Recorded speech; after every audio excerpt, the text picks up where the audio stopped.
Hi, it's Sean, the Fluency Awesomeizer. This is Decoding Multi-Syllabic Words, episode 76. We've got 4 words I'm going to take a close look at today. Let's get started here. All right, I want you to read these words right out loud. What's this first word? How about this? The third word. That's a big word. And finally, all right, were any of those tricky to read? If so, keep watching. I'm going to review those words, show you some decoding strategies you might use if you ever get stuck on them or words that look similar to them. First, a reminder of the fable, the tortoise and the hare, and the moral, slow and steady wins the race, which is great advice to keep in mind when you do get stuck on a big unfamiliar word like this one. Think of these words as races. There is a finish line, and if you read like the hare, you might want to get to that finish line as fast as you can. Race through a big word like this. That's where mistakes can easily happen. But if you read like the tortoise, you take it slow and steady while you're trying to decode these words. That patience is definitely going to improve your ability to do that. Keep it in mind. Let's practice. All right, this word starts with the word wide. There's a consonant trio in the middle of this word, spr, spr. All right, that R, that doesn't say spur, it says spr, and that's the word spread. This is the word widespread. That's an adjective, and widespread is also a compound word, and it means literally spread far and wide. Everyone knows about coronavirus. So disease can be spread far and wide, like across a state or even across the world, widespread. Not to be confused with this word.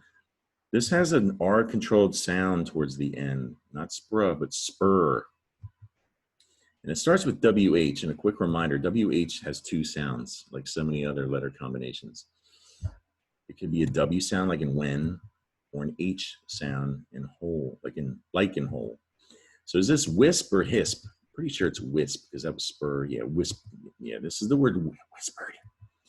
Whisper is the root. It's a verb. Did you know it's a verb?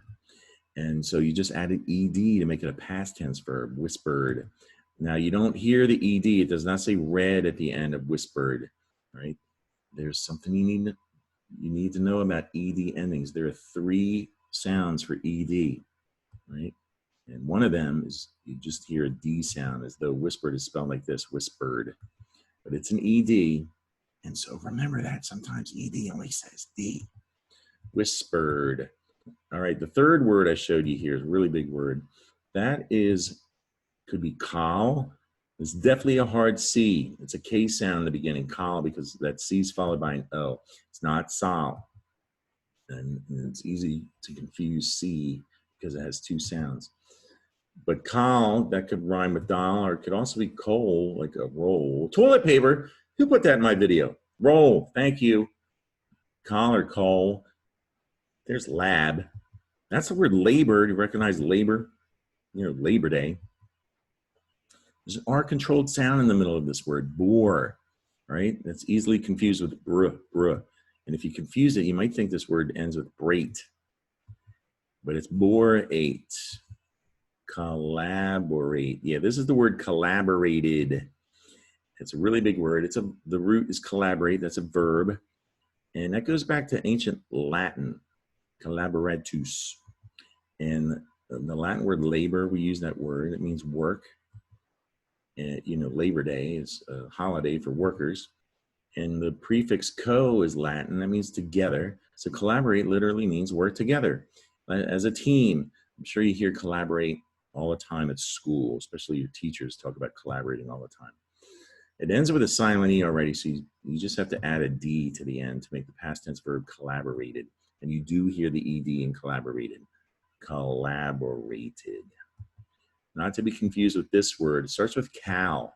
That C, that is a hard C, a K sound, because it's followed by an A, cal. It's not sal. Cal, there's lib. Is that brat or brate? I think it's brate. Yeah, this is the word calibrated. And the root is calibrate. It's a verb, not celebrate. It's easily confused with celebrate, but that would be if you confuse the C as a soft C sound.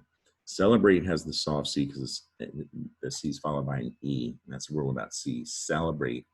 Calibrate, C's followed by an A. Calibrate, hard C.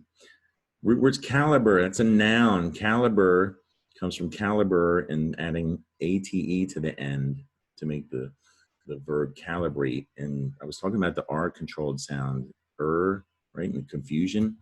Calibrate is literally a mispronunciation of calibrate. Isn't that interesting? Calibrate. It's a word that has to do with measuring. Calibrate. It's got the silent E already, so you just have to add a D to make the past tense verb calibrated. And you do hear the ED, ed, right? Calibrated. That's it for today. Subscribe to my YouTube channel or follow me on Facebook for more decoding videos like this one. At my Facebook page, there's a photo album full of reading challenges I've written to help you practice decoding those big words and to awesomize your fluency with some tricky passages. All right. I hope you enjoyed the video and found it helpful. Tell a friend or a family member about me and come back and see me soon. Bye.